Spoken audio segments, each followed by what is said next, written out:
In the spring of 1945, as the Allied armies advanced toward victory, they stumbled upon the German concentration camps.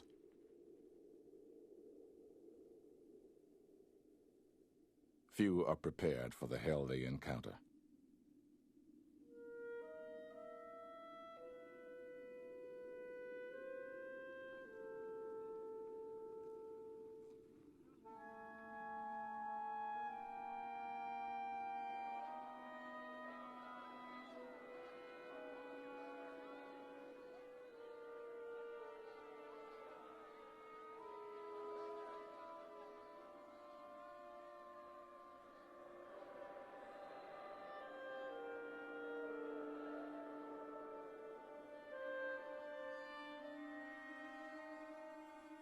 The soldiers came up to the fence and just stood there looking at us.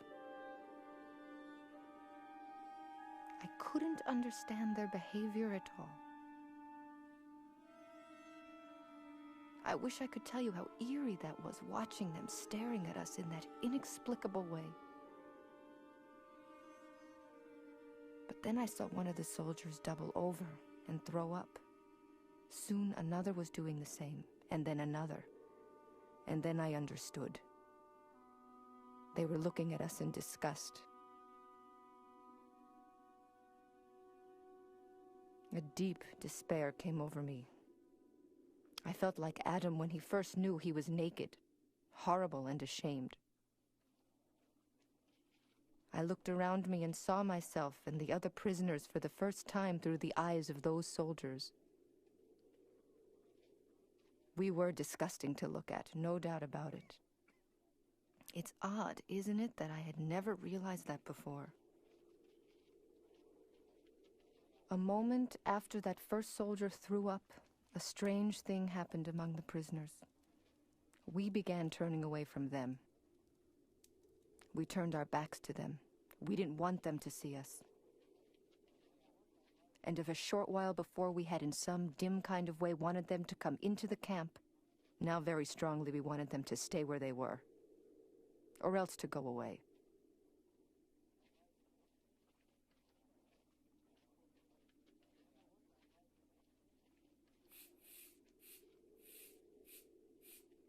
When you see them, there's nothing to distinguish them, you know?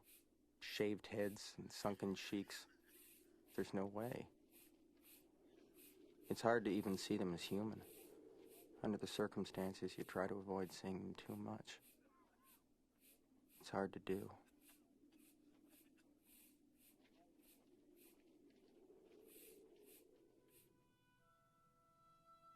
I took a few steps away from the soldiers when I heard a sound that was terrible, which I could not at first identify, even though in some strange, remote way it seemed familiar to me. And I understood. My daughter was crying. For the first time in 3 years, this little child was crying. She was crying so hard that I thought her thin little body would collapse under the force of its convulsions. I tell you, I've never in my life heard any cry of pain like that child's. It was the most tragic wail I've known. And I followed my daughter's example. Sat down with her, and for several minutes, I screamed.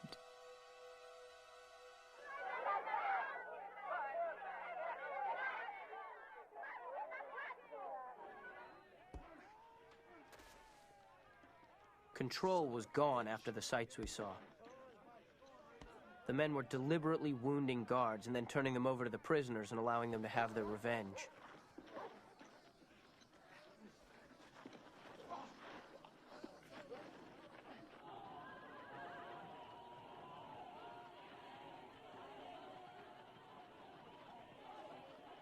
Our first act as free men was to throw ourselves onto the provisions. We thought only of that, not of revenge, not of our families, nothing but bread.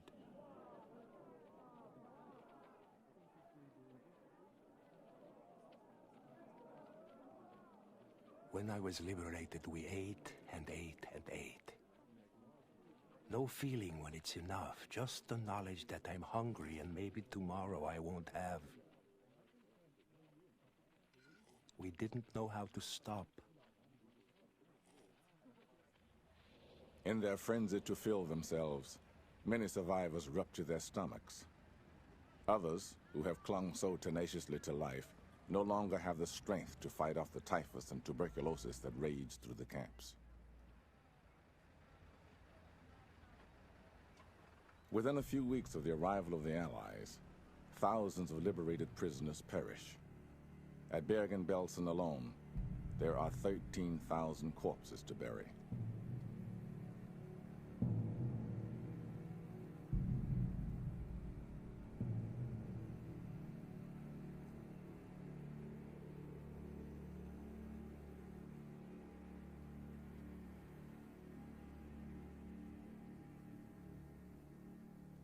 I didn't feel anything at all except Jesus Christ, Jesus Christ, Jesus Christ. I kept saying that to myself because I couldn't think of anything else.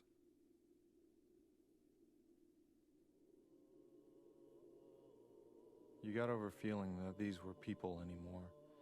They were so thin, so dried up that they might have been monkeys or plaster of Paris.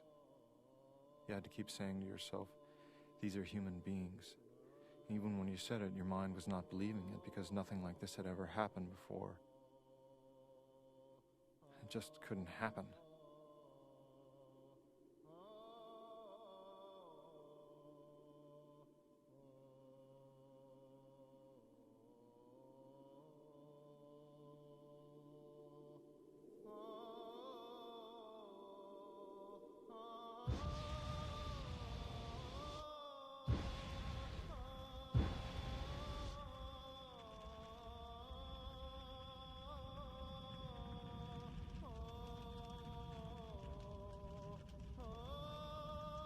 The liberators razed the camps and tried to put the mass graves and the stench of death behind them. The Jews watch the flames and wonder what lies ahead. What specimens of humanity they are after the treatment they have received. I am certain that 90% of those who survive will never really be normal. They have suffered too much. It was on the last months.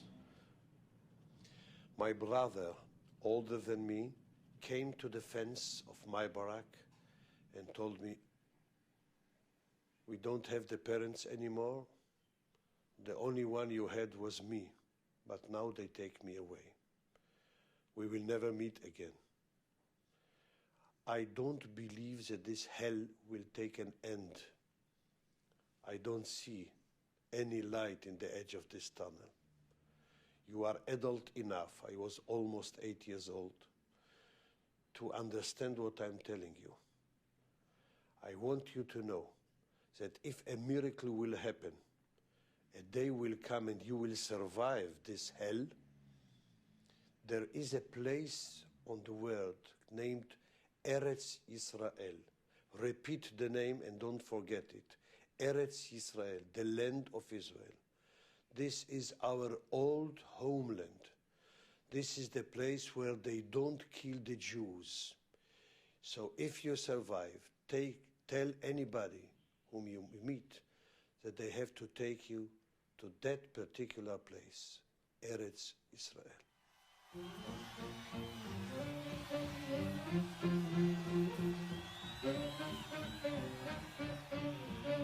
In New York, Americans revel in their victory in Europe. In London, they crowd the squares to cheer the end of 6 long years of war.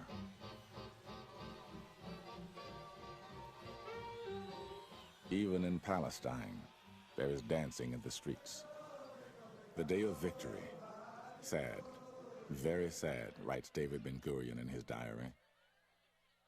Like other leaders of world Jewry, the chairman of the Jewish agency in Palestine had watched the war from afar, helpless to avert the slaughter of 6 million European Jews.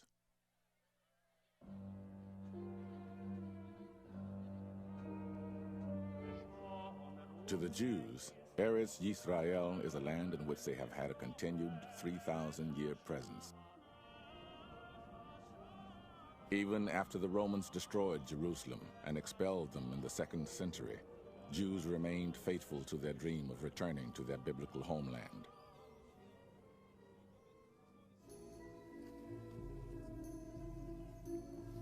The Arabs invaded Palestine in the 7th century and remained there even though the land was conquered and reconquered. As more and more European Jews began to flee to Palestine to escape Hitler, the Arabs grew fearful that the Jews might become a majority.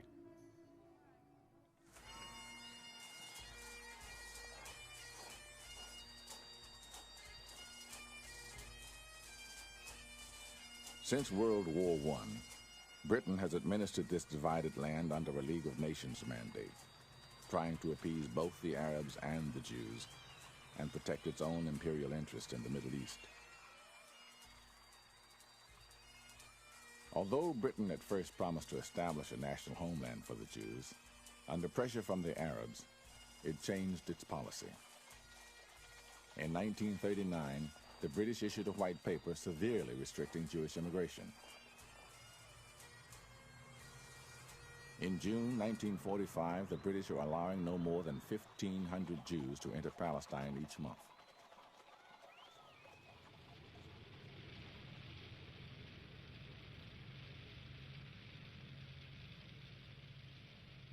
World War II has left Europe in ruins.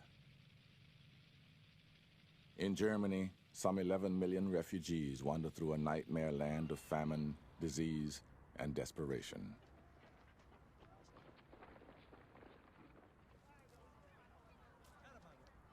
Allied troops try to impose some semblance of order on the anarchy and chaos they find.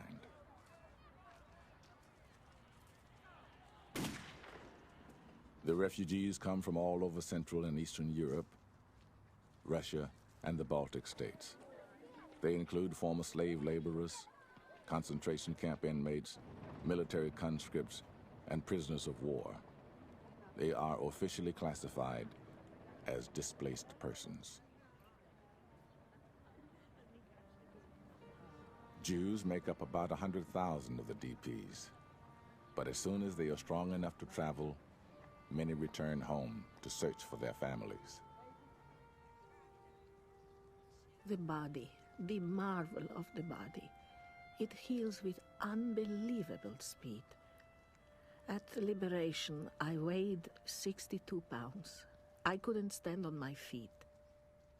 A month later, I went home on my own. It is beyond words to describe what the human body is, what a human being is.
I was so anxious to go home and see if I'm alive. I hoped that my parents and my brothers will come home too.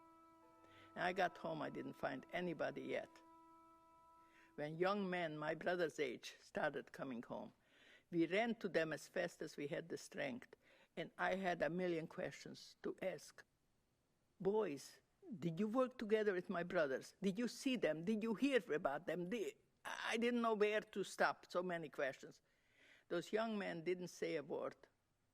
finally I stopped asking questions, and they looked at me very sad, and they said, "Livia, I'm sorry, your brothers won't come home." What? I couldn't believe it. What do you mean? And now, after 51 years, I still think, how could I be so dumb or so being so surprised when, while I was in Auschwitz, 3.5 months, I saw daily people women being killed for no reason at all.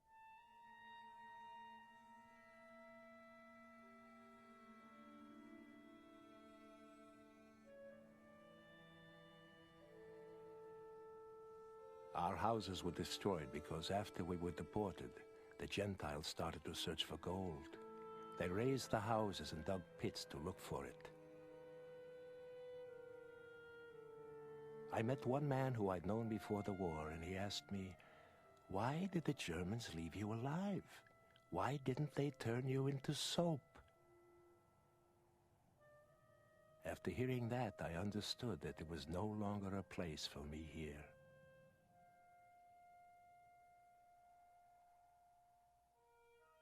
We were hated because we returned from the dead. They thought of us as dead and buried. They were quite satisfied there were no more Jews and no more Jewish problem. Our return was a painful surprise to them. They looked upon us as ghosts. No one loves ghosts. The Czechs looked at you. How dare you come back? In Poland, it was worse. There, they killed you for coming back.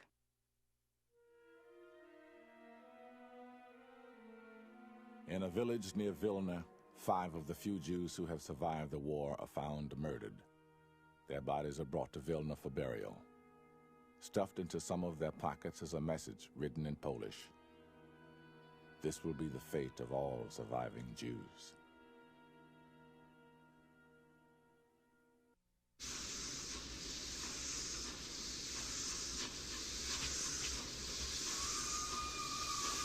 By the end of the summer, millions of refugees find their way back to their homes and loved ones.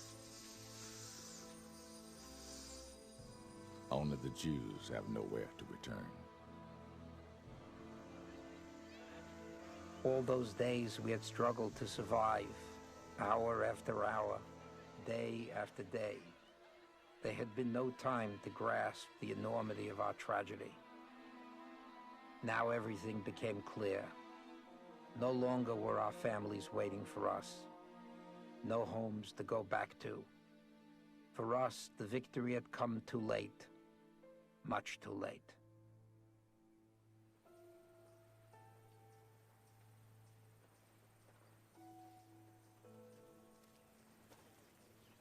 Homeless and unwanted, Jewish survivors begin to converge on the American zone of Germany and Austria.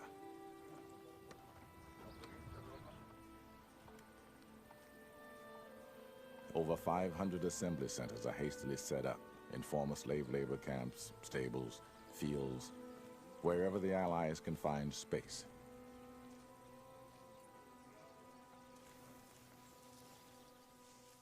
The smaller centers hold 50 to 500 refugees, the larger, more than 5,000. The DPs are assigned to camps according to their country of origin. Jews are mixed in with the general population of displaced persons: Lithuanians, Latvians, Ukrainians, Croatians, Estonians. Many who had voluntarily entered Germany during the war years to aid the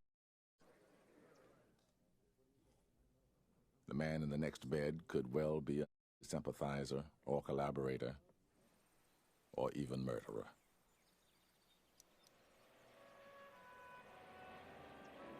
American General George S. Patton, Jr. insists that every camp be surrounded by barbed wire and manned by armed guards to watch over the detainees.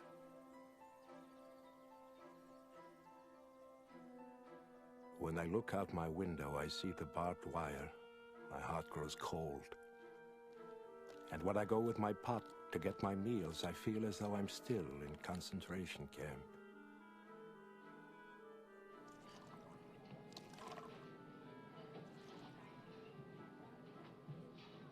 Everywhere, DPs lack basic supplies and amenities. Food is meager and clothing is scarce.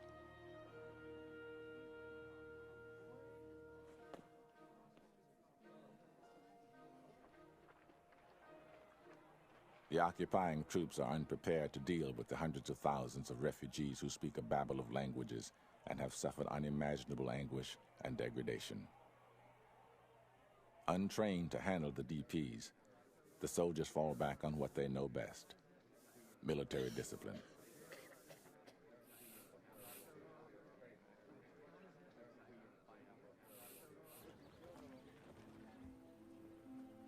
I saw that my family was dead and the Germans were still alive. And I asked, if there was a God, how could this happen? So many people needed a helping hand then, and no one cared. People committed suicide. There was no one to help us adjust. Why am I alive? I don't know. Maybe this is a punishment. At this moment that I am alone, and I have nobody, and I am living. We were weak, we were starving, we were in a state of apathy. We simply sat and stared into space. It is better to be a conquered German than a liberated Jew.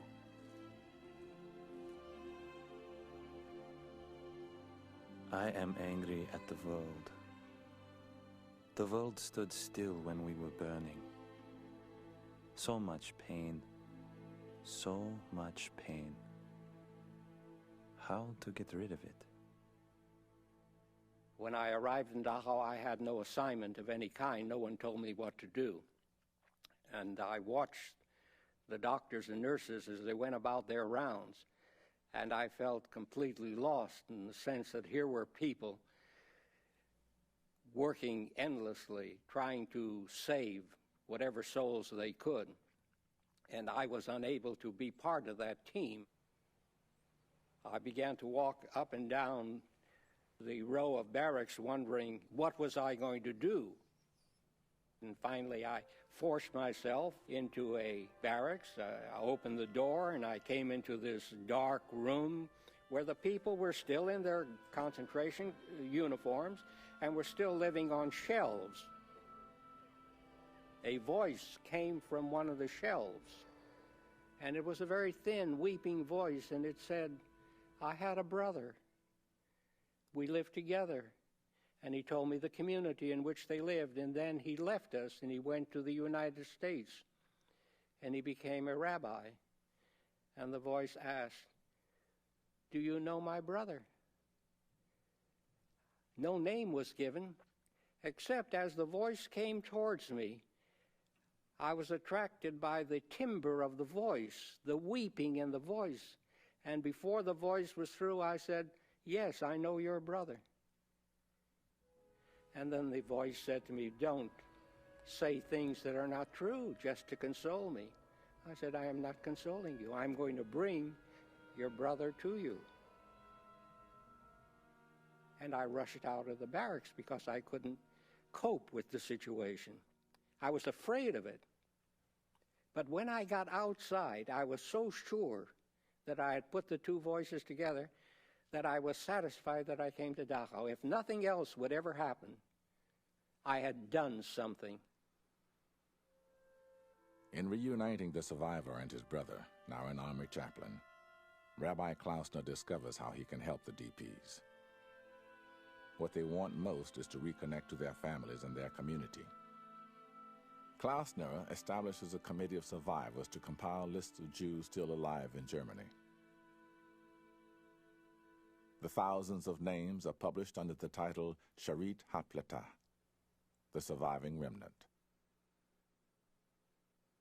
The 6 volumes are sent to Jews throughout the world: Europe, America, Palestine.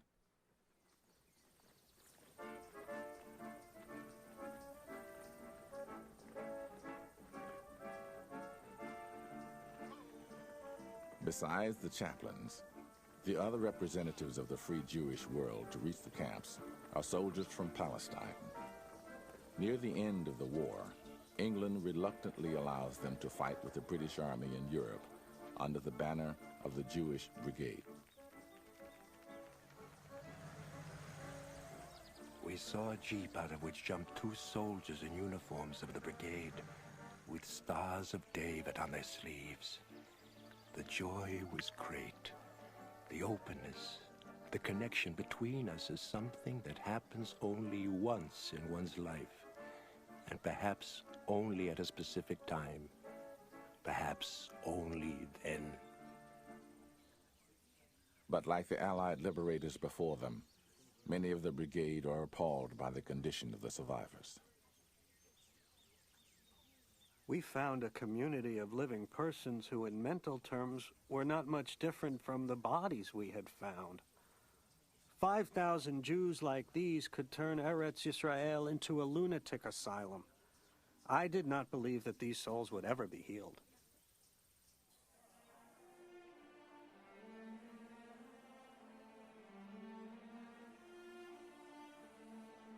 The first Jews from the concentration camps to reach Palestine are children, who the Allies ordered to be removed from Germany without delay.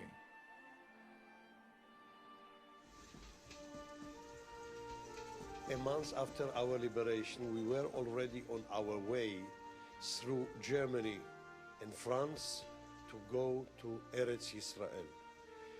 The British authorities took us by train from the port to Atlit, a camp where we were surrounded with fence and nobody could enter.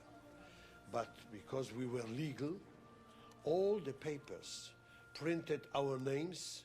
This was the headline, of course. First survivors of Holocaust came to Eretz Yisrael, all of them orphans. Our names and the names of the cities we come from were printed in all the places in Eretz Yisrael. I will never forget the shouts, the beggings of very many people surrounding our camp behind the fence, crying out the names of their families and their cities. Greenberg, Warsaw, Goldberg, Kruke. And we were the only and the first resource of information if we have met them in a ghetto, in the death camp, in a concentration camp, in one of the trains.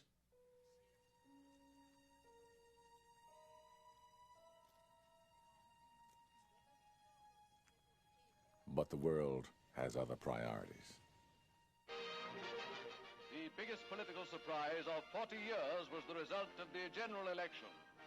Very few indeed thought that when the ballot boxes left the safekeeping of the police stations, the count would reveal the most sensational landslide since 1906. The British voters turn out Winston Churchill's wartime Conservative Party and elect Clement Attlee's Labour Party to direct the peacetime recovery. Attlee appoints Ernest Bevin as Foreign Secretary of the new government. When I saw the results this morning, I uttered a feeling of thankfulness that the British electorate had put an end to the very conception of personal government in this country. Jewish leaders have high hopes that the new government will ease restrictions on Jewish immigration to Palestine.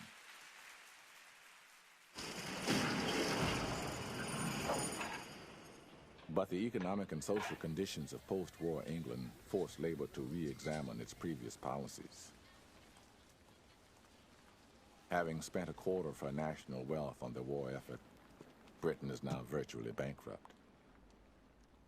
With shortages everywhere, oil becomes a crucial commodity. And oil is to be found only in the Arab world.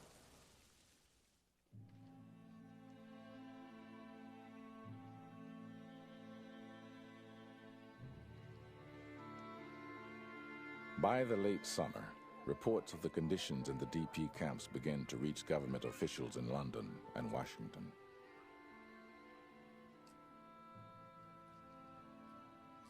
A colonel walked in, and he said, "Chaplain, I have something to tell you. There's a very important person coming from the United States. He's being sent by the president. He told me that, and he's going to visit the sites, and my responsibility was to draw up his agenda, and I want to show it to you." And I looked at it, and of course I realized that he was going to be not shown the scene. He realized, and I realized, what was going on between the two of us. And he told me, "I'm sorry, Chaplain, I can't do otherwise in terms of the military, but you can. And I tell you what I'm going to do. I'm going to bring him to Dachau. You're going to be there. I'm going to introduce him to you, and you take it from there." The man Klausner takes around the camps is Earl G. Harrison, the dean of the University of Pennsylvania Law School, who has been appointed to find out how the U.S. Army is treating the people it has supposedly liberated. Harrison is outraged by what he sees and hears.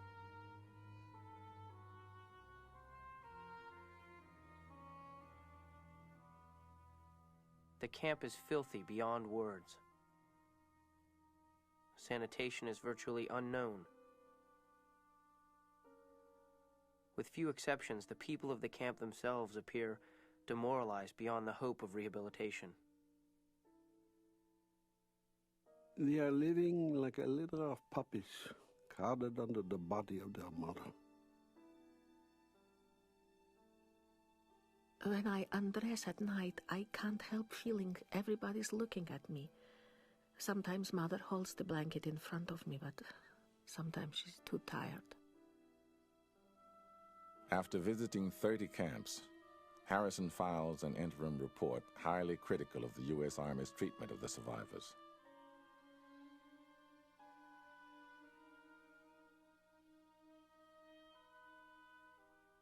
As matters now stand, we appear to be treating the Jews as they treated them, except that we do not exterminate them.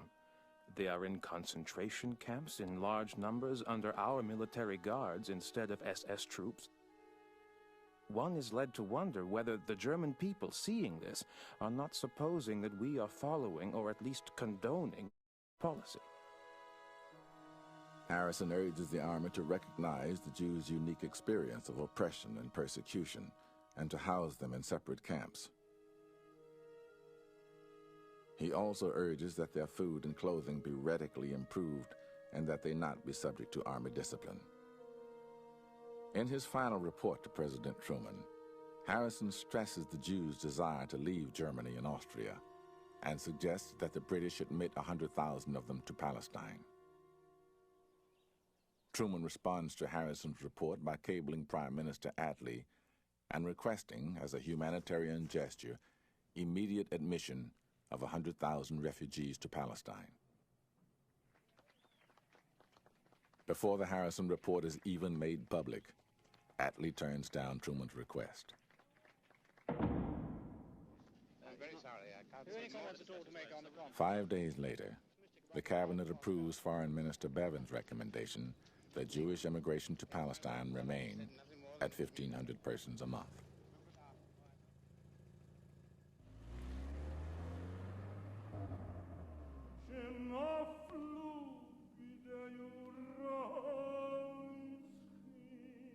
Yom Kippur, 1945, the first day of atonement celebrated in freedom by the survivors.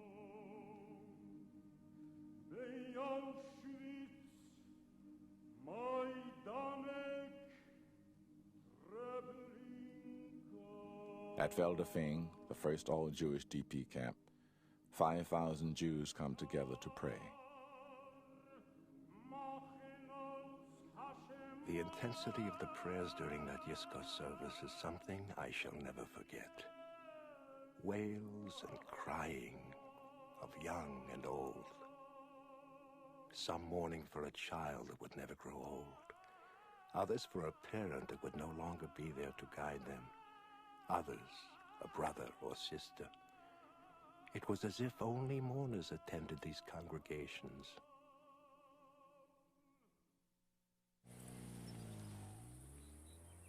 After the service, the congregants welcomed two surprise guests, Generals Eisenhower and Patton, who have come personally to inspect the camps. Rabbi Halberstam, the rabbi of Klausenberg, presents Eisenhower with salt and bread, the traditional welcome extended to a king. On the inspection tour, Eisenhower is distressed by the squalor of the camp. He makes it clear to Patton that he wants an immediate change in conditions. Although afterwards Patton removes the Army military guard from the DP camps, he notes in his diary that it is a serious mistake. If the Jews were not kept under guard, they would not stay in the camps. Would spread over the country like locusts. It would eventually have to be rounded up after quite a few of them had been shot, quite a few Germans murdered and pillaged. Harrison and his ilk believe the DP is a human being, which he is not. This applies particularly to the Jews, who are lower than animals. As the Harrison report is released to the press, Eisenhower transfers Patton, signaling to all the military that anyone who does not follow his orders to treat the Jews differently will be held accountable.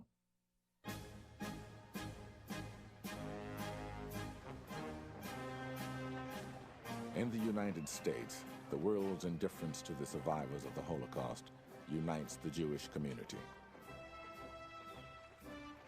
For the first time, practically every major Jewish organization supports a demand for a homeland in Palestine.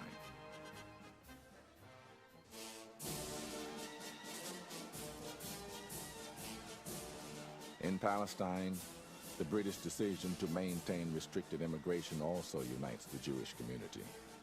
Now that the war is over, 3 mutually hostile underground groups ally to form the resistance movement.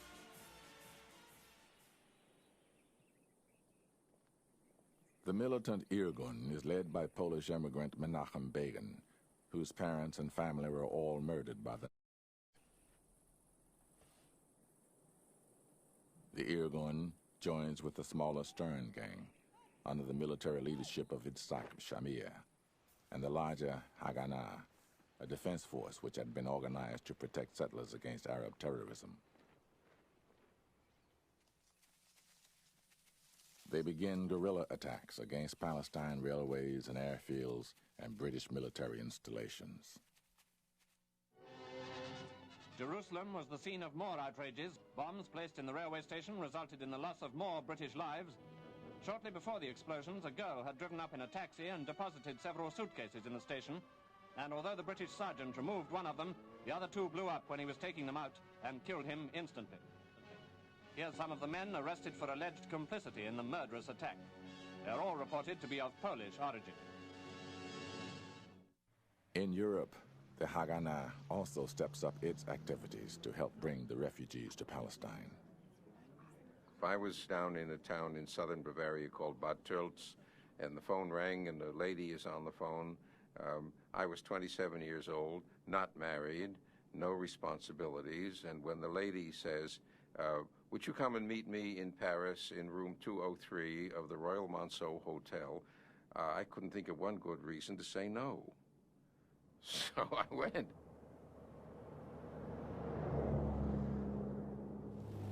The minute that I saw the lady, I realized that one of my motives was certainly not to be fulfilled.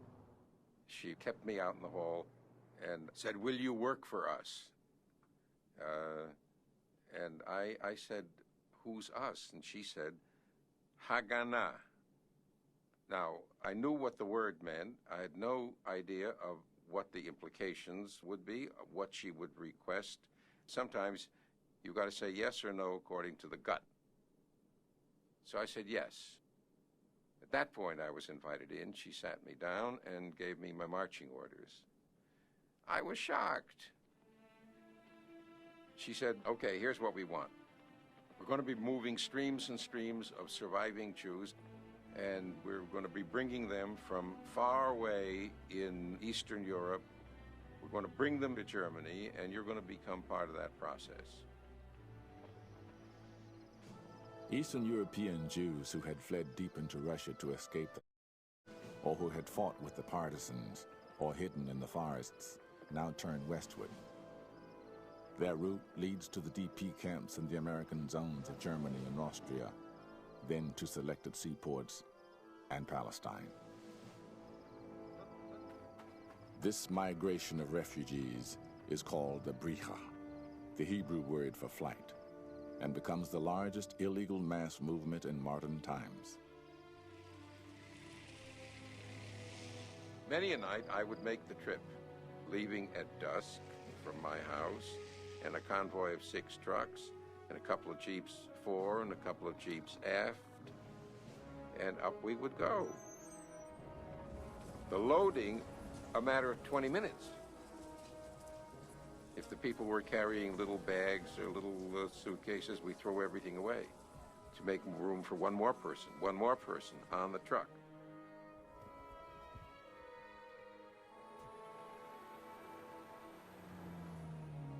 The specific thing that I needed in order to keep that operation going was cigarettes.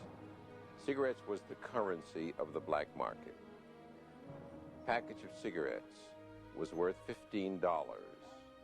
A carton, 10 packs, worth $150.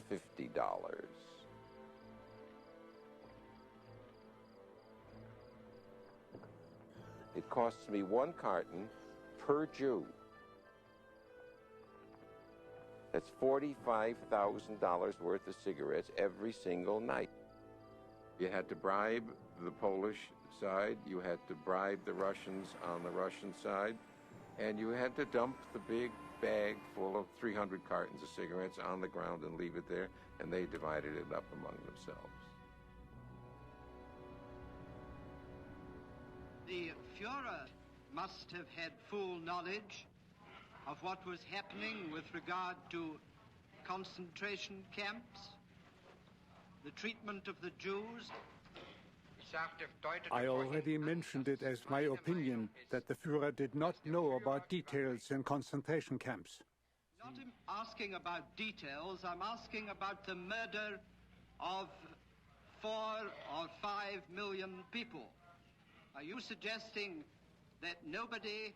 While the survivors struggle to build a future, an international military tribunal tries to assess guilt and punishment for the crimes that they have committed. I am still of the opinion that the Führer did not know about these figures.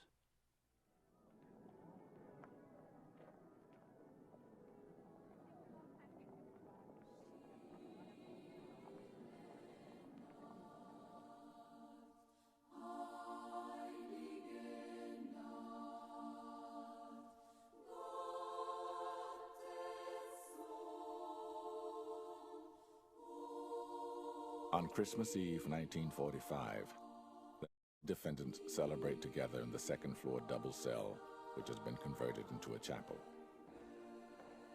The accused war criminals feel certain that this is their last Christmas.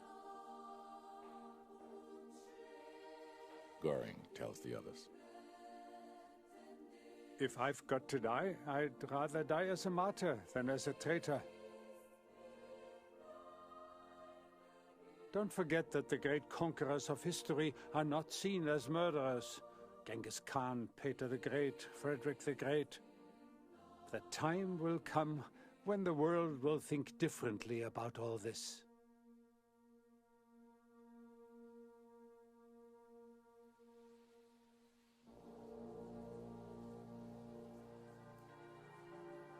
Nearly 8 months after the miracle of liberation, the liberated Jews still wait for the world to welcome them back. But the Allies have made no significant strides toward emptying the DP centers. As the new year begins, there are 12 all-Jewish camps in the American zone, and with the influx of Eastern European Jews, the population grows. The spirit of the people was prompted by the negative condition that was imposed upon them. It was like a man in a pit that wants to get out. Now, they knew they weren't going to remain in Germany. The question is, where were they going to go? And they knew also, they learned very quickly, they had to be part of the battle. It wasn't that somebody was going to do something for them. They had to battle their way out. My deep Zionist commitment helped me to overcome the psychological difficulties that many people suffered from the Holocaust. It wasn't long after liberation that we began planning for the future. Since the turn of the century, the goal of the Zionists has been to create a self-reliant Jewish community in Palestine. Now Zionist groups spring up in a number of camps. The Zionists even managed to establish a kibbutz, a collective agricultural training farm for life in Palestine. Through our physical labor in this kibbutz, we mean to demonstrate that we are not yet destroyed, but that we have the will to live and build. The camps become centers of Jewish cultural life as well. The DPs establish schools that teach both Zionism and Judaism, the two sustaining faiths of the survivors. Those of us who remain, those of us who are the last remnant of our people, must once more have hope for the revival of all those values which we hold so dear. We owe that to the memory of our dearly beloved dead who had the same yearnings. We owe it to them to spend our remaining days in creating a worthy life once more. It was an accident if you survived or not. The only thing you could contribute was not to be sorry for yourself, not to give in, not to let them hypnotize you into believing that you are something inferior. We were young, together, and we wanted to enjoy life. There were some people who couldn't get rid of it. Some people are weaker and some are stronger.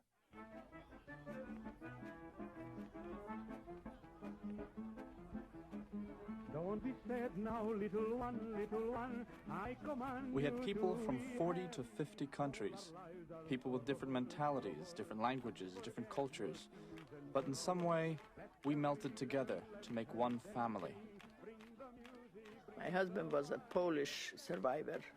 He didn't have in the world anybody. Everybody got killed. Brothers, sisters, nephews, nieces, a wife and a baby. And when we met, we liked each other, kind of. So after 4 days, he proposed, and I accepted.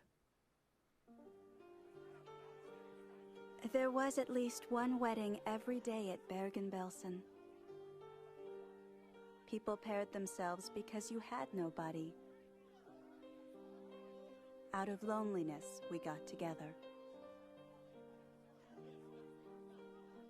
I came into the DP camp like a stranger, no family, no one to talk to. I felt so alone. I felt like a rock in the water, alone. I got married and pregnant, but I wasn't ready to make commitments. It was only because I was so lonely. Under normal circumstances, we would never have married. Most of the survivors choose another survivor for a mate. I didn't even have a dress, so I made myself a white skirt, and somebody lent me a white blouse. I don't even know in my head what I had. I didn't have a beautiful veil or anything, just maybe a scarf, who knows. And my husband, I don't know if he had a suit even.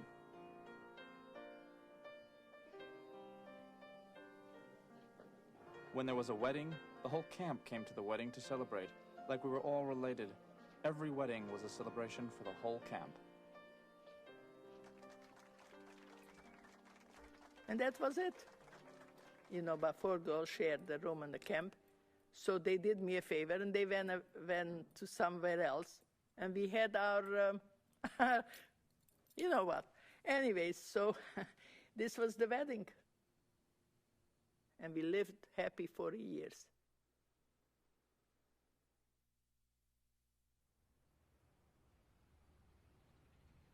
In January 1946, the United States and England appoint a joint committee to investigate the problems of the refugees in relation to Palestine.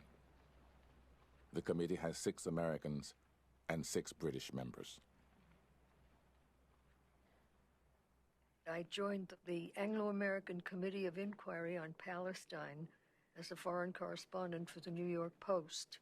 We entered Germany. Then we talked to some of the people themselves, and we began to learn not only what they had suffered and what they'd gone through, but how they felt now, that they wanted to go to Palestine, that they had survived so that they could go to this country they felt was really their home. And a 16-year-old boy was furious with us. He said, "Why do you ask me these questions? Why do I want to go? Why don't you ask the world that? Everybody has a home. The British have a home, the French have a home, the Americans have a home. Only we don't have a home. Ask the world why they don't let us go home."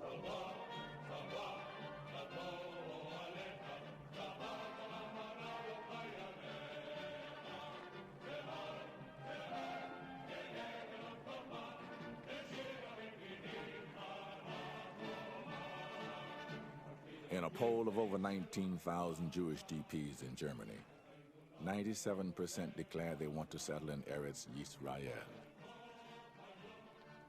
When asked in another poll to pick a second choice if Palestine is unavailable, hundreds write in crematorium. Bartley Crum, one of the American representatives on the committee, is deeply affected by the people he meets. I remember the clarity with which one witness put it.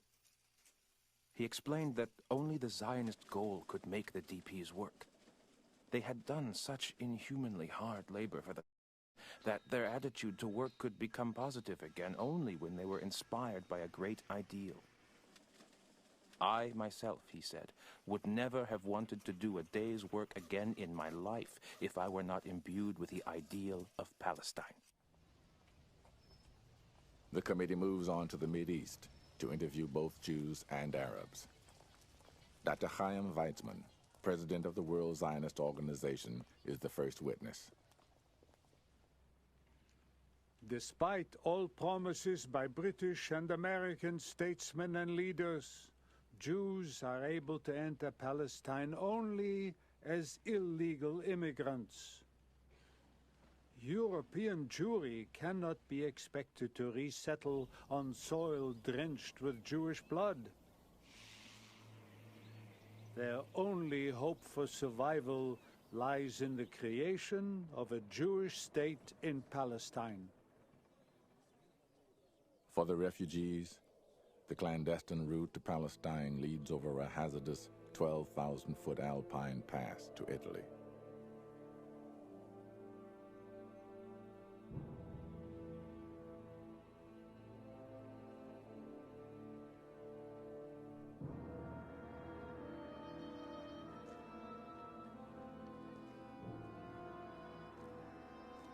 All night long we struggled through the snow.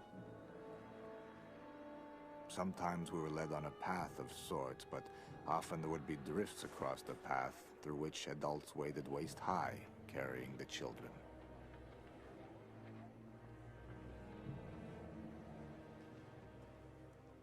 It was tough. Winter. We had to trudge for hours through the snow, hungry and frozen. We were exhausted, very exhausted.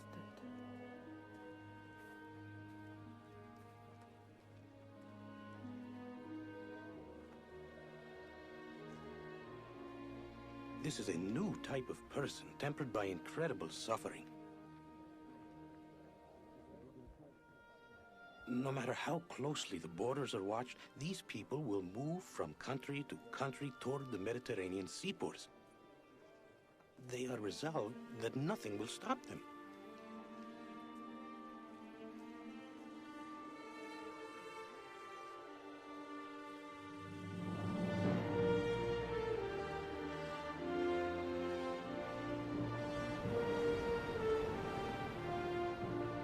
beyond the mountains remains the sea.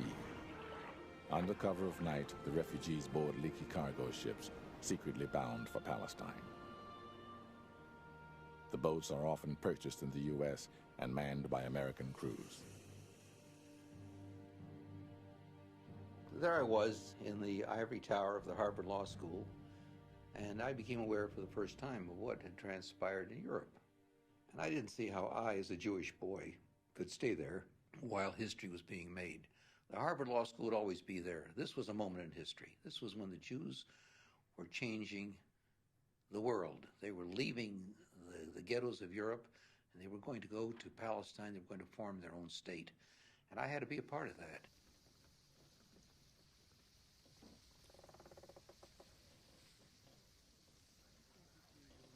They were pulled into our ship from shore in rubber rafts, all in complete silence, as if it were a movie film with the soundtrack cut off. Old people, young people, kids, they had to climb the ladders to come aboard the ship. And most of them were individuals who had no surviving members of their family. They each carried a water bottle and a small pack on their backs, which were the sole possessions they had in the world.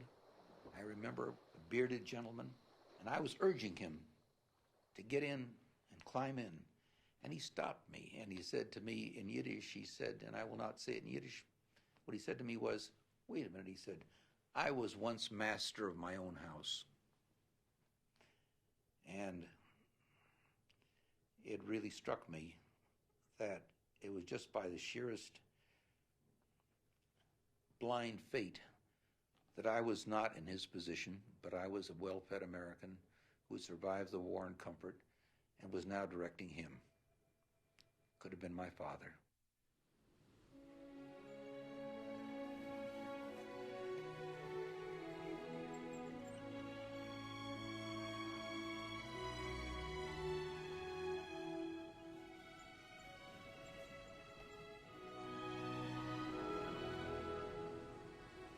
With 1,500 refugees crammed on board, the passengers are only allowed on deck in shifts.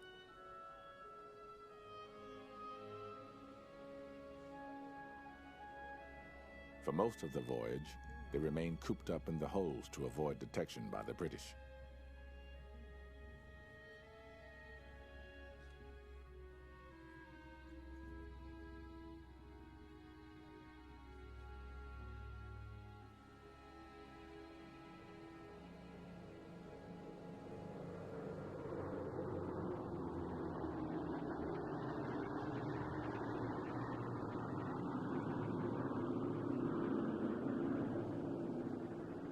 We saw a plane fly over us, and it was a bomber, and it crisscrossed over us several passes.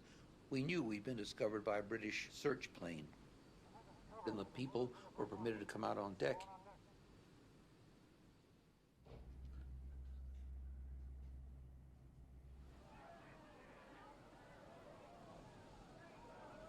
Haganah had made the decision that if we were intercepted, we were to resist, and of course we all agreed with that. First, we didn't intend to submit to this wrongful act on the part of the British and to accept what they were doing like sheep going to the slaughter or going meekly into the crematoria. We were going to fight them. Secondly, resistance was important to demonstrate to the world that we were not going to be impeded in our insistence upon going to our own country, to our own land. It was our right to go. The British Marines jumped aboard. They had shields, they had helmets, they had long clubs with lead on the end, and they had guns. And there was a fight.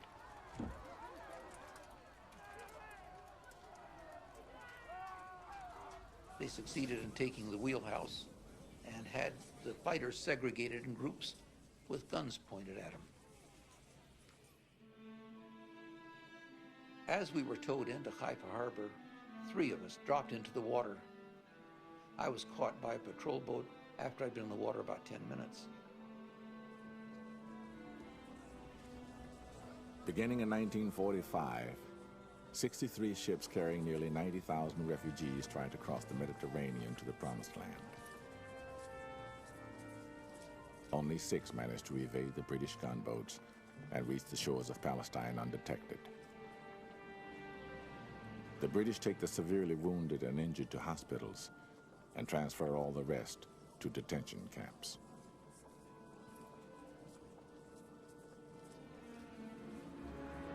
In May 1946, the Anglo-American Committee submits a unanimous report recommending the immediate admission of 100,000 Jewish immigrants to Palestine. Although President Truman promptly endorses the report, the British just as quickly dismiss it.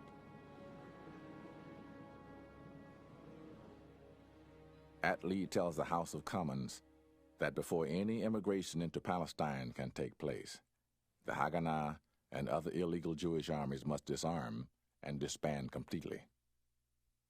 In June, at a Labor Party conference, Bevan adds, "Regarding the agitation in the United States, and particularly in New York, for 100,000 to be put in Palestine, I hope it will not be misunderstood in America if I say, with the purest of motives, that that was because they do not want too many of them in New York."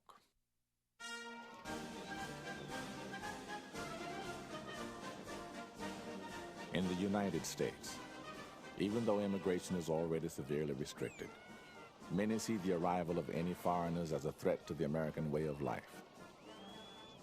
Patriotic groups like the Veterans of Foreign Wars want to ban all immigration for a period of 5 to 10 years.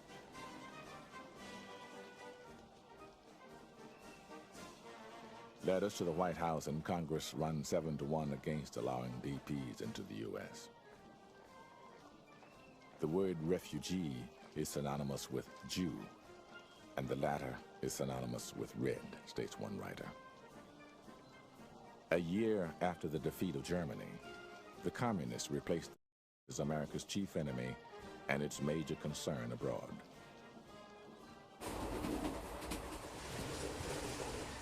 To win German support in the battle against communism, Secretary of State James Burns rides Hitler's train through Germany and sleeps in his compartment. In Stuttgart, he assures a group of industrialists that if they stand with the U.S. in the Cold War, they will be able to keep their factories and industry. The American people want to return the government of Germany to the people of Germany. The American people want to help the German people to win their way back to an honorable place among the free and peace-loving nations of the world.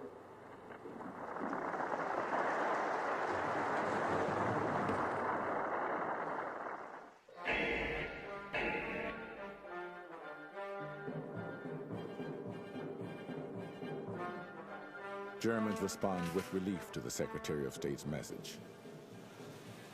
They realize that the Americans will not punish German corporations for their complicity with Hitler. German industrialists who had used concentration camp inmates as slave laborers during the war are now given a second chance. The Americans are willing to overlook their crimes against the Jews, as long as they join in the economic war against communism. The Western Allies are also willing to ignore the crimes of Hitler's other collaborators. During the war, they plundered millions of dollars in gold from the countries they conquered and the Jews that they murdered. After the war, fearing the spread of communism, the U.S., England, and France award $44 million of the captured gold to Hitler's former allies, Austria and Italy. Although money is also set aside to run the DP camps, the funding ends when Great Britain objects.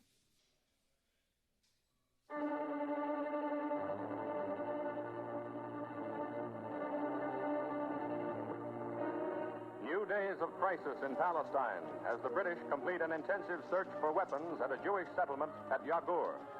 Precipitating the recent waves of violence in Palestine was Britain's failure to carry out early recommendations to admit 100,000 homeless European Jews. In Palestine, The 5,000 members of the Hebrew resistance movement respond to Attlee's call to disarm by escalating the violence against the British.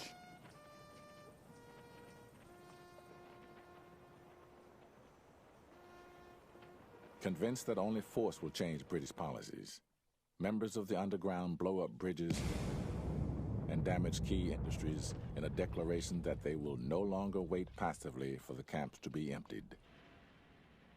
The British, with 80,000 troops and 20,000 policemen in Palestine, retaliate with drastic reprisals.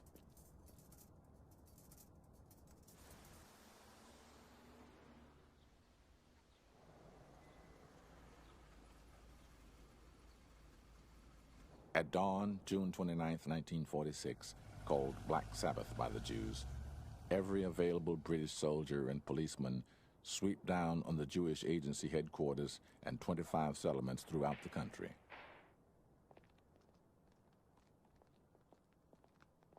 House by house, they search for members of the Jewish resistance. In all, they arrest 2,718 Jews and send them to internment camps without trial. But none of the Haganah commanders are captured.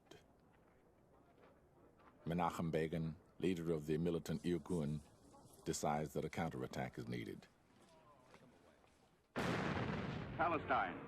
At British Army headquarters in the fashionable King David Hotel, the ever-present unrest suddenly exploded. One wing of the hotel demolished by a time bomb planted by agents of underground extremists. And casualties were very heavy. Leaders of the Jewish agency have expressed horror at the dastardly crime perpetrated by a gang of desperados. As these first films of the tragedy were issued, the death toll stood at 76. Among the casualties, high-ranking British officials, prominent Jews and Arabs. The final death toll reaches 91. And although the world condemns the terrorism, the mounting cost in lives and money undermines British resolve to continue its colonial rule.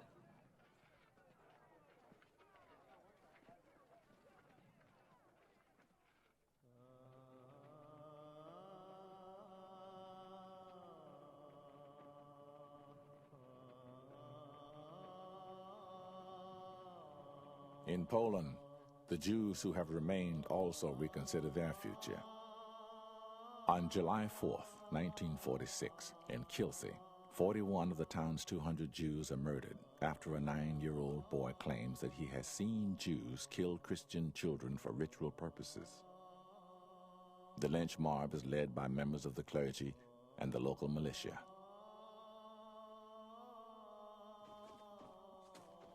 The Kielce pogrom, that was a bitter one. A ripple went through all of Europe.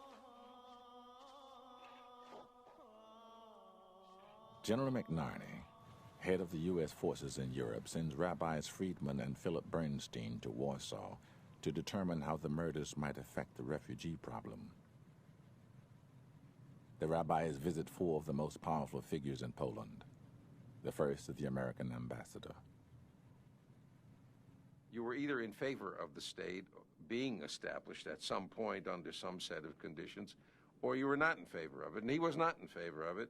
And he said, these Jews, they create problems all the time. Second, they visit the Catholic cardinal. He said, I have nothing to tell you. These Jews brought it on themselves. They are all communists. The third person they see is the Polish Prime Minister. And he said, I can understand if these Jews want to flee. I can understand if they want to flee toward Germany, where the American flag is, and that represents safety. I understand all of that. But I can't do anything about it to help you. Finally, they speak to the head of the Communist Party, who is a Jew. And he said, if there was a pogrom, there was a pogrom. There have always been pogroms in Jewish history, so what's the big deal? There's nothing so terrible about it. I'm sorry for it, but it's irrelevant in history.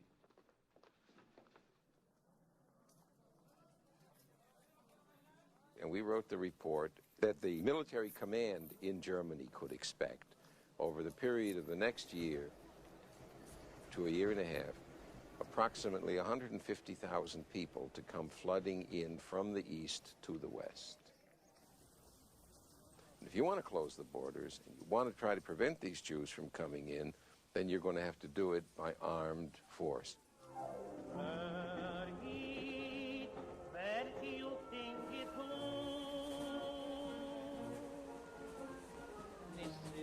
General McNarney sends Rabbi Bernstein to Washington to present the problem to the commander-in-chief. President Truman quickly makes his decision: keep the borders open.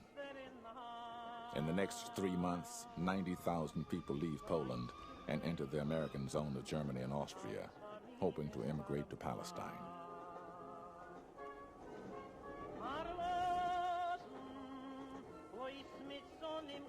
Parting was difficult. This was the place where I was born and grew up. Watching the countryside I loved from the train window, I knew I would never come back.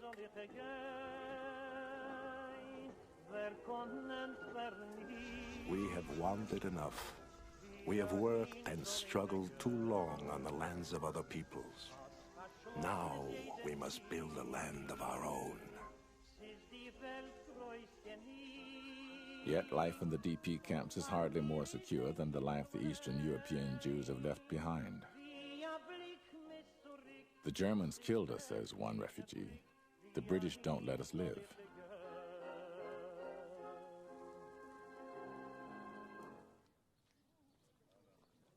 In the fall of 1946, David Ben-Gurion comes to Germany to inspect the situation for himself.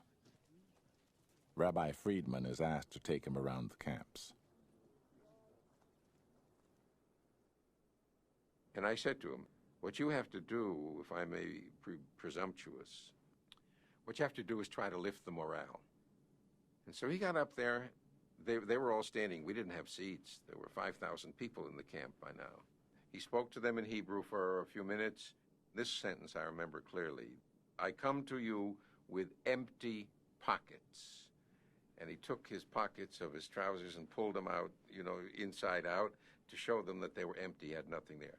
I have no certificates to give you. That meant I cannot take you to Palestine in a legal way. Therefore, I have to ask you for patience, and I have to ask you to have hope, because we want you, we need you. And then he went on in a beautiful way to give them the feeling that they were going to be able to contribute to the building of the future state. And our song is hope. Hatikva is the song, the Hebrew word means hope. Now let's all sing Hatikva. Now he couldn't sing. And I have a monotone as far as singing is concerned. The two of us were up there totally disarmed. I mean, how I said to myself, oh, if we only had somebody who could start this song. But the song started from among the people. And slowly but surely the volume grew. It grew, and it came to a great crescendo.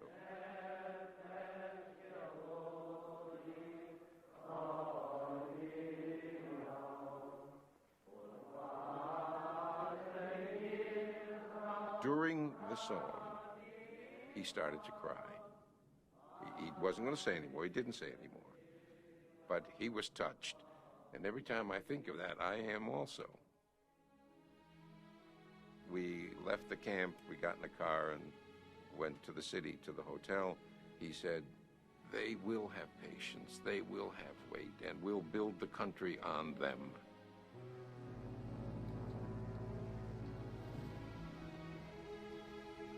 Despite the British gunships, despite the hardships and perils of the journey, the Jews continued to make their way illegally to Palestine.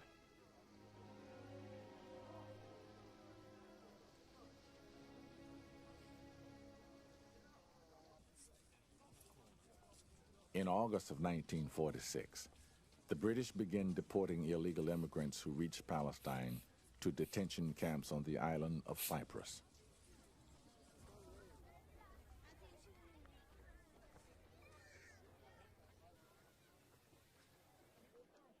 You had to smell cypress to believe it.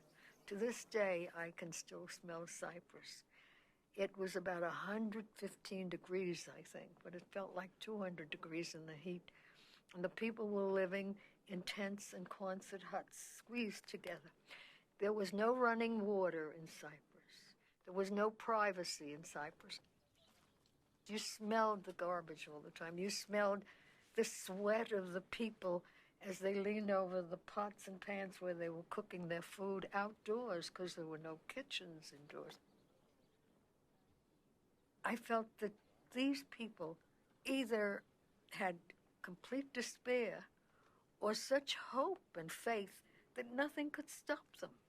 There was both strength in some of them and a sense of the world doesn't care about us. We've suffered and we'll go on suffering. They looked at you with a kind of apathy and at the same time thinking, and you knew that they were thinking, well, somebody from Earth has come down into hell to see what this purgatory looks like. And yet, despite that, 500 babies were born in 1 year. Many women stopped menstruating, particularly in the camps. They were mortified that perhaps they would never be able to have children. So they very eagerly wanted to have a child, if only to prove to themselves that they are still viable human beings. But more importantly, recreating a family was an act of defiance against Hitler.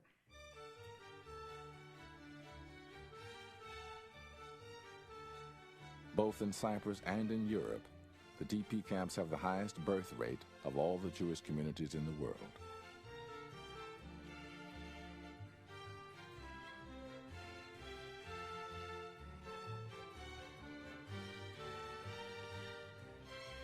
By the end of 1946, 1,000 Jewish babies are born each month in the camps.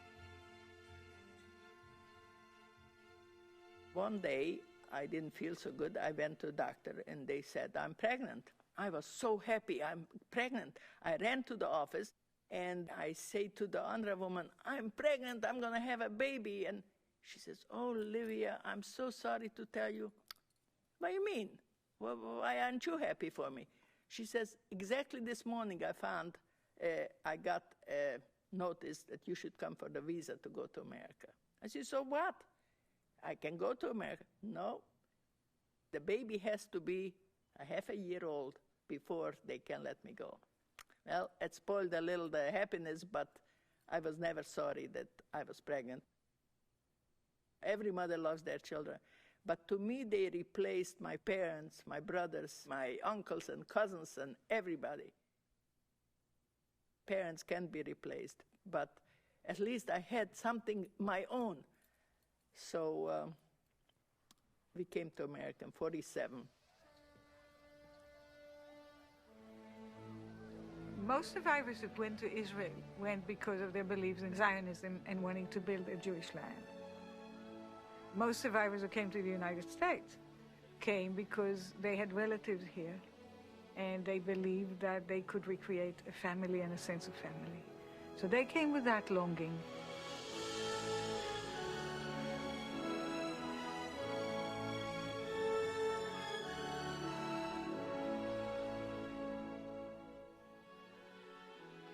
Even on the boat crowded with Jewish refugees, we were already turned to the future.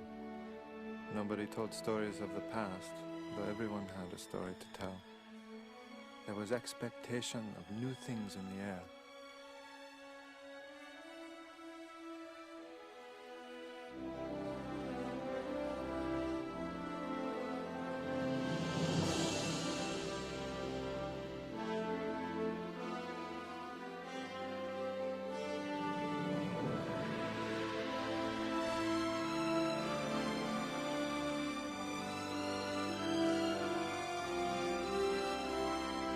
I felt completely at home the first day.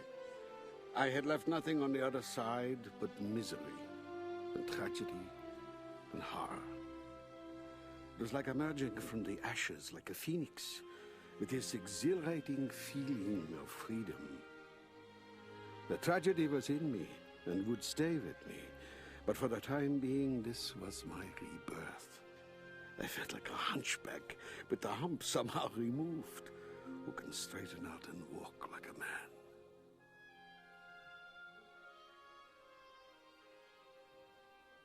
Even in America, though, even among Jews, the survivors meet with a mixed reception. From the way people looked at us, as if to say, how come my brother didn't survive and you did? I felt as if I had to apologize for surviving. So, I put a bandage on my number, so I wouldn't have to talk about it.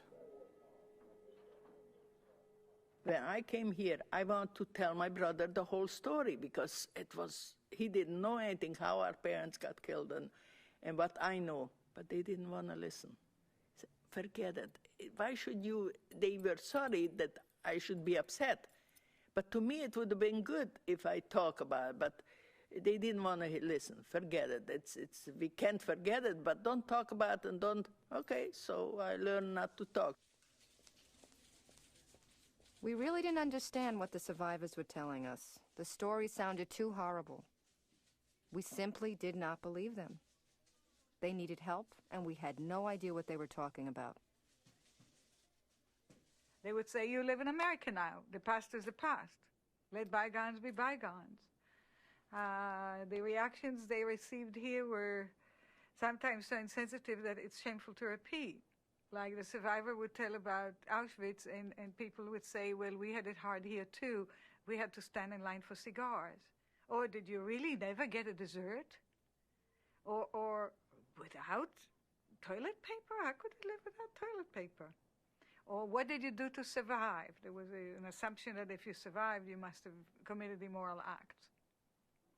So the reception was extremely difficult and not respectful. After a while, I didn't want to speak about the Holocaust at all. So I just decided to give up, to forget everything and avoid anything that had any connection to the past. For many of the survivors, this retreat into silence lasts for years.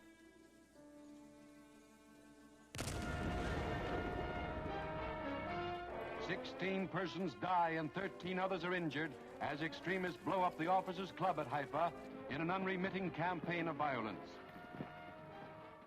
By early 1947, the British have reached a breaking point in Palestine.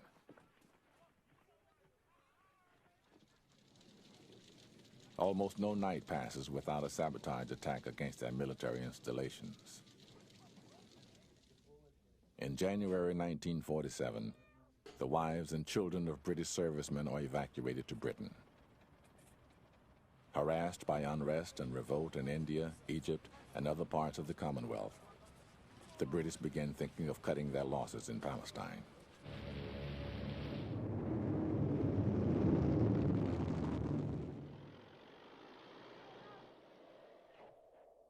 In January, during one of the worst winters of the century, Rabbis Freeman and Bernstein visit Ernest Bevin in London. He's sitting there behind his desk, all wrapped up in a fur coat, scarf around his neck, a hat on his head, and a little tiny electric heater by his feet. I mean, this was the foreign minister of the Empire of Great Britain, and he was in a lousy mood. And now I can't really repeat the conversation because it was one of the most profane conversations. I mean, it was just an incessant barrage. You Jews are the cause of all the trouble in the world. No wonder everybody hates you.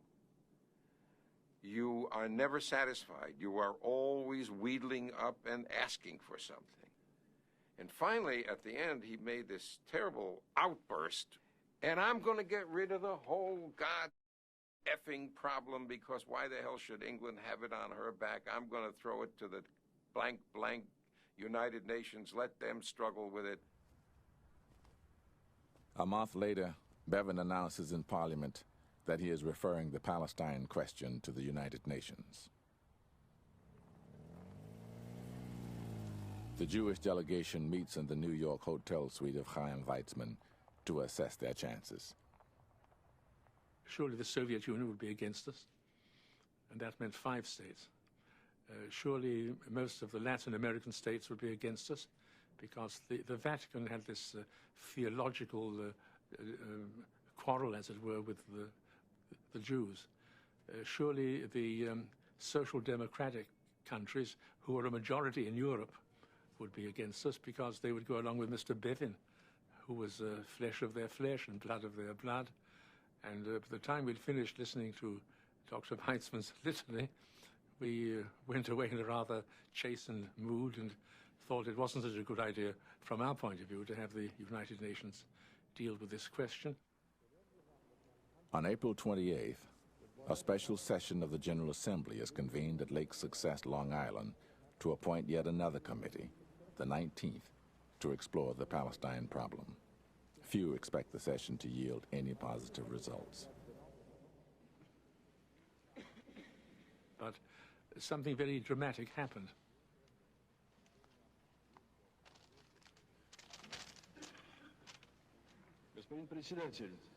Up stands Ambassador Gromyko and says, first, that the Jews have very strong roots in the history of the land called Palestine, and second, the Western world was not able to save the Jews from the horrors of the slaughter in Europe, and third, therefore, there should be examined the possibility of a Jewish state. But of course, what captured the imagination was the words Jewish state had emerged from Soviet lips before they had been heard in any definitive way, even from the United States or from anybody else. And at that point, I began to believe that we really might make it in the United Nations. Jerusalem, bristling with British barbed wire, is in a state of armed truce. In the YMCA, the United Nations Special Committee on Palestine, under Sweden's Dr. Sandstrom, opens hearings. In June, the Special Committee on Palestine, UNSCOP, travels to Palestine to begin its investigations. The committee includes representatives from 11 uninvolved countries, which are assumed to be immune to the strategic interests of the major powers. When I discuss our victories in the United Nations, I must give pride of place to our Arab adversaries, because they made almost every mistake that could be made, and they were the mistakes of arrogance. They seem to have believed that they had the strategic superiority, and when the United Nations made it possible for the Jewish Agency and for the Arab Higher Committee to appoint liaison officers, on the Arab side they turned it down. They weren't even prepared to discuss the possibility of a Jewish state, even as a prospect. Another event also critically affects the committee's deliberations. In July, the Exodus set sail from France for Palestine, packed with 4,500 illegal immigrants, more than any other previous ship. On July 18th, 6 British destroyers intercept the boat off the coast of Haifa. The British open fire. 3 people are killed and 100 wounded.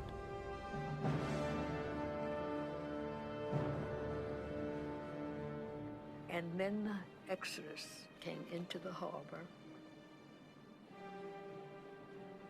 In front of it was a cruiser called the Ajax, and destroyers were following it. And suddenly it docked right where I was standing, and there was a hole as big as the biggest open barn I had ever seen, and the ship itself looked like a matchbox that had been splintered by a nutcracker.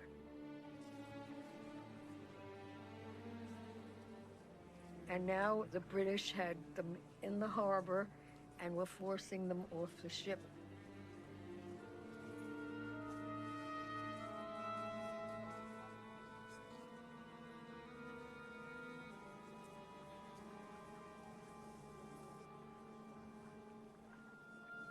And they had refugee eyes, the eyes of people who have been running, and they have been running you know, since Hitler came to power, some of them.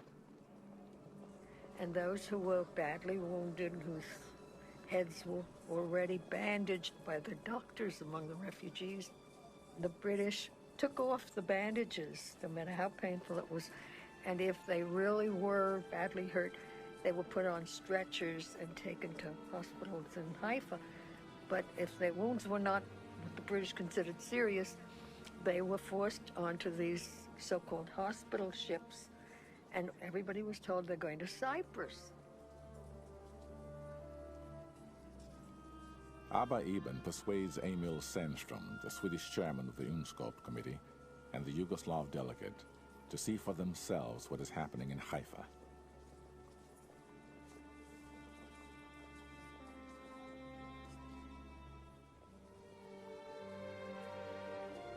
Justice Sandström said to me, whatever happens, the British mandate can't go on. If that's the only way it can be fulfilled, then it better not be fulfilled at all. Despite what the soldiers have told the captured immigrants, Bevan orders the refugees returned to France instead of Cyprus. But when the boats reach France, the French refuse to accept any who will not disembark of their own free will.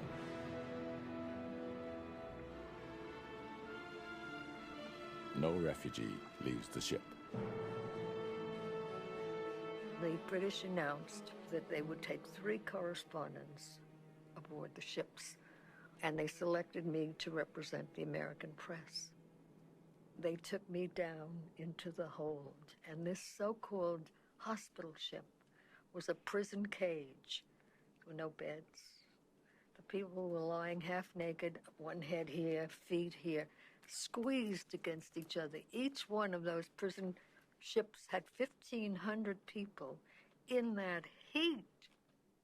They began to say to me, take pictures of our children. And I was taking pictures, and I didn't know what I was shooting because I was blind. I was blind because the only light came from prison bars that were on one side of them. And I was blind with their agony. And a woman lifted a baby up and said, take a picture of my baby. And I took a picture. I said, it's a beautiful baby. And she said, yes, I know. But, and she shook her head. And I said, how old are you? And she said, 23. She looked at least 40. And I said, don't worry. This'll end.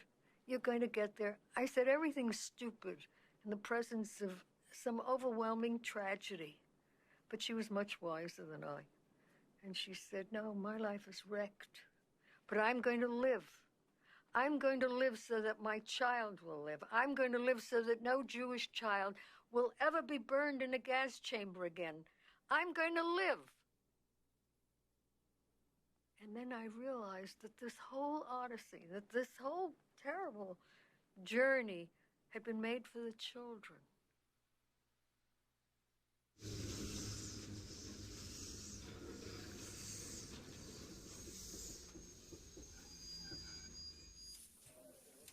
Eventually, the British send the refugees on to Germany and intern the passengers in several of the former concentration camps. While they languish behind barbed wire, UNSCOP issues its report. 7 of the 11 members of the committee recommend partition of Palestine into 2 separate states, one Arab and one Jewish, with the city of Jerusalem to be under international trusteeship. But passage of the UNSCOP recommendation is by no means certain. To win international legitimacy for statehood, a 2/3 majority of the UN's 57 member countries is necessary. Although President Truman supports the creation of a Jewish homeland, many in his administration do not share his views. I had a very close friendship with James Forrestal, who was Secretary of Defense. We were talking one time. He said, why don't you fellows in the White House get hold of yourself He said there are 30 million Arabs and about 600,000 Jews. And ultimately, the Arabs will push the Jews into the Mediterranean. Doubts about the United States' position create uncertainty in Latin American countries, which represent 1/3 of the UN vote. Nations like the Philippines and Liberia, accustomed to following the American lead on international issues, also remain uncommitted. When we reached the first voting opportunity on the 26th of November, we just did not have the votes. And therefore, we had to gain time. One way of gaining time was to do what UN members usually don't object to doing, which was to make very long speeches. And I remember going up to a gentleman from a Latin country and saying, do you think that Your Excellency could help us simply by making a filibuster for an hour? And he said, for me, an hour's speech is not a filibuster, it is simply a few remarks. Como gobernante de un país que ha prestado a esta institución. As the speeches wear on, the president adjourns the General Assembly for the Thanksgiving holiday, giving the Jews more time to try to win the decisive votes. The memory of the martyrdom, of the horrors of the Holocaust, although they hadn't really sunk in any deep sense, hovered in the minds and the recollections and the emotions of so many of the delegates there. And that even at that early stage, before the Holocaust had been fully explored in all its scope, did have the effect, there was a stirring of conscience. And some people wonder what conscience has got to do with diplomacy. But conscience did have something to do with diplomacy under the impact of these fearful events. So we will start it now. Afghanistan, no. Argentina, abstention. Australia, yes. France is a critical vote. The prospect of French abstention threatens to disrupt the entire West European front. France, yes.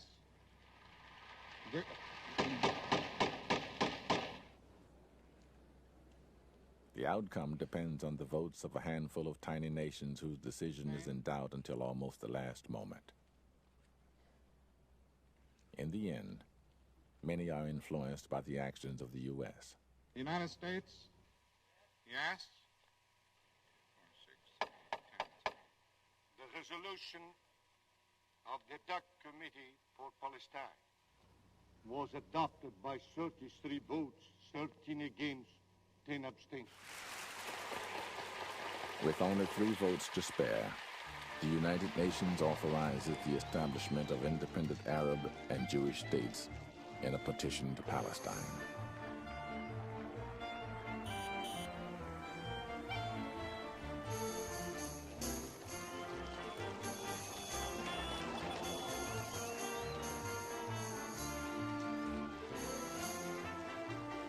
The vote on the 29th of November was greeted in Jerusalem by dancing in the streets, a general air of jubilation, a justified feeling that we'd made a stupendous breakthrough in the long saga of the Jewish people across the stage of history.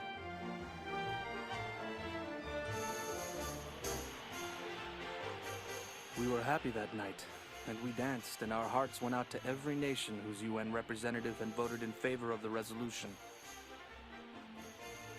We danced, but we knew that ahead of us lay the battlefield.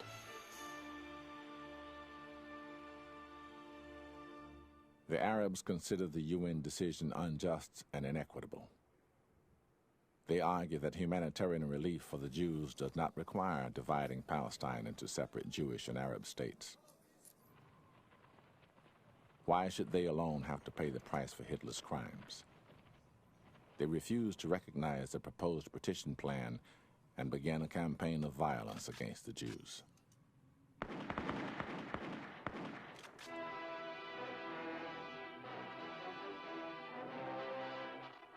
climax of tragedy in the Holy Land. 2 truckloads of explosives blown up in the heart of Jerusalem's business section, killing almost 60 persons and wrecking some 1,000 buildings. The Arab High Command boasts of its responsibility for this act of frightfulness. Although the UN plan calls for an independent Arab as well as Jewish state, the Arabs believe their military superiority can drive the Jews out of Palestine. Their attacks mount against Jewish settlements and civilians. The British government refuses to intervene.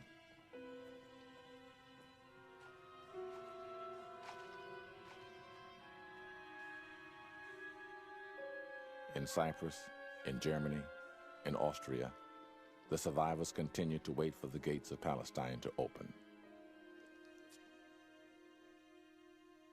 In the early months of 1948, the American government also turns against Jewish interest in Palestine.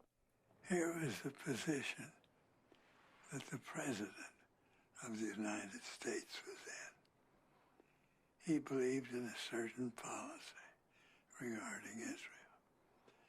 His State Department was opposed to him. His Defense Department was opposed to him. The rank and file of those in our diplomatic corps were opposed to him. The British, who had been the major power in that part of the world, were opposed to him. He had everybody against him. That did not affect him.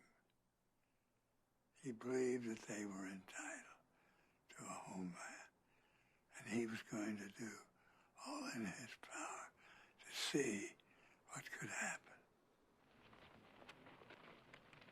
As the day for the final departure of the British nears, the State Department sends the American ambassador to Bevan in a last attempt to persuade him to prolong Britain's tenure.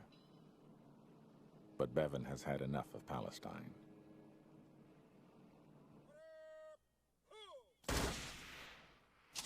As the dawn breaks on May 14, 1948, the last day of the British mandate, Jewish, Arab, and American intentions are still uncertain. Zionist leaders are not only divided about whether to proclaim their new state, they haven't even agreed on a name for it.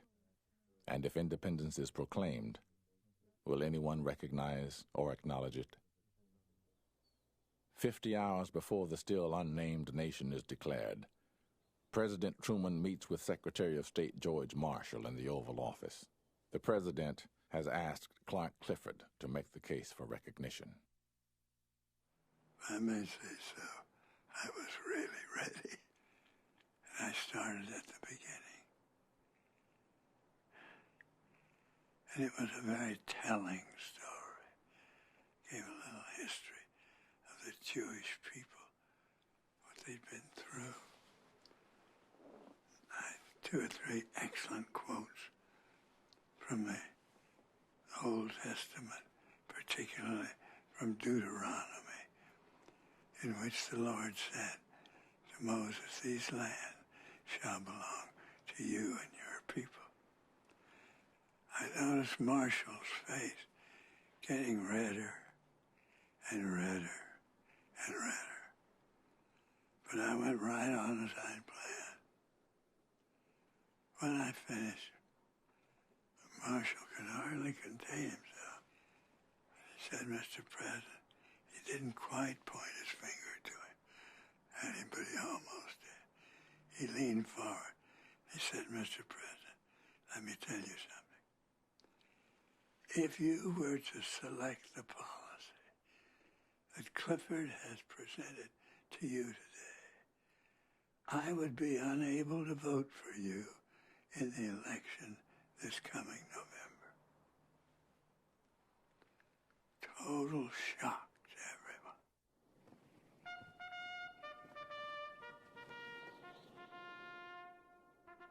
On the afternoon of May 14th, while the last British High Commissioner departs from Palestine, the executive cabinet of the Jewish Agency meets to make their final decision.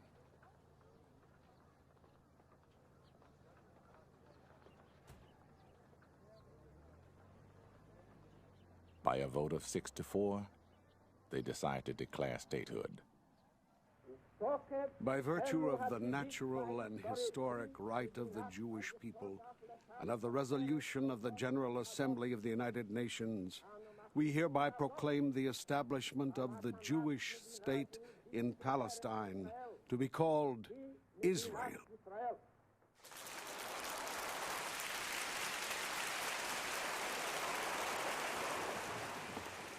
Baruch atah Adonai, Eloheinu melech haolam, שהחיינו וקיימנו והגענו לזמן הזה. כל עוד בלבה ובנימה, נפש יהודי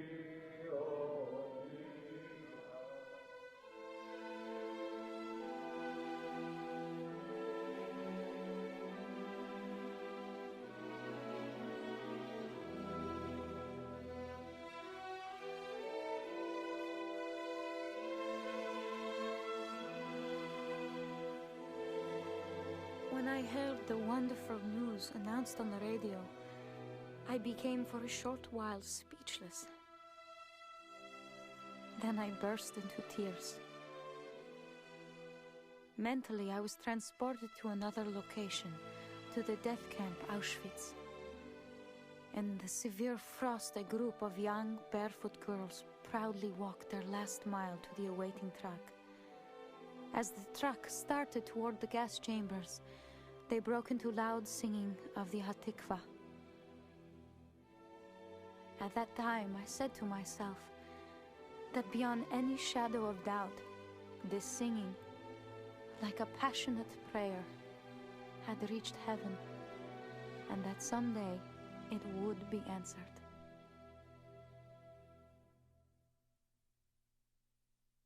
At 6 p.m. Washington time, the State of Israel is announced. At 6:11, Truman responds to their request, and the United States becomes the first country to recognize the new State of Israel.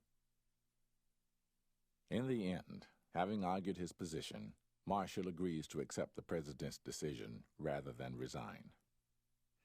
My own view is that Israel would not have survived without the support of the United States.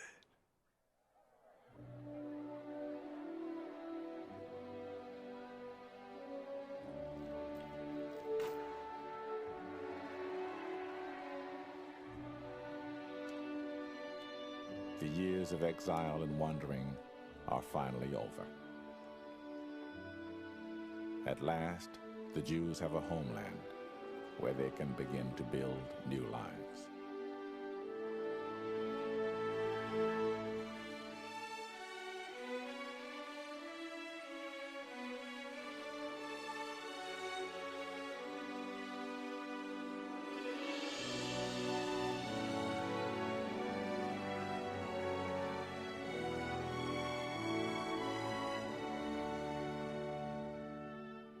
From 1945, when the war ended, until 1948, when the state was established. I don't think there's another period of 3 years which has ever been so determinative, because we came out of the death into the life.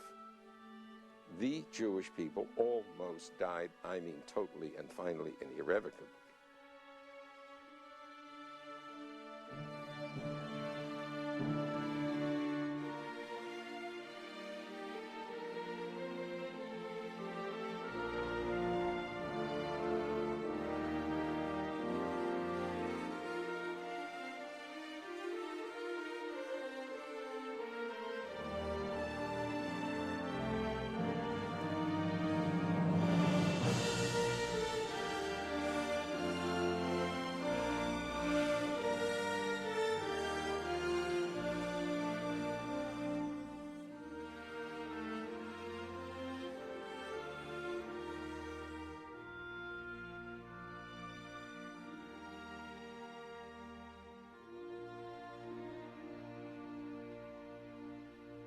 The period between the end of the war in 45 and the birth of Israel in 48, for many of us who were active in it, I think was the highlight of our lives.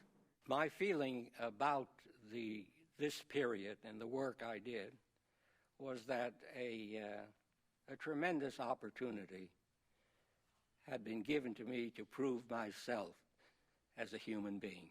We came out of the ashes of Holocaust to Eretz Israel, now the state of Israel, to build in the old, new homeland our lives. This is our continuity, our eternity.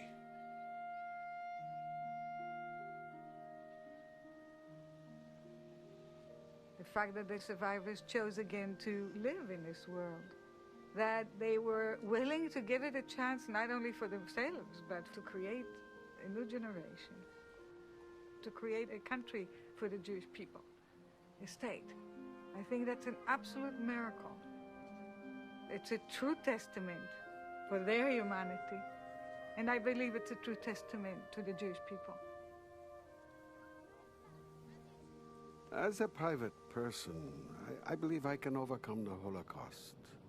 A private person can learn to forget, to put that pain and suffering behind him. But as a collective, as members of the Jewish people, we can never forget.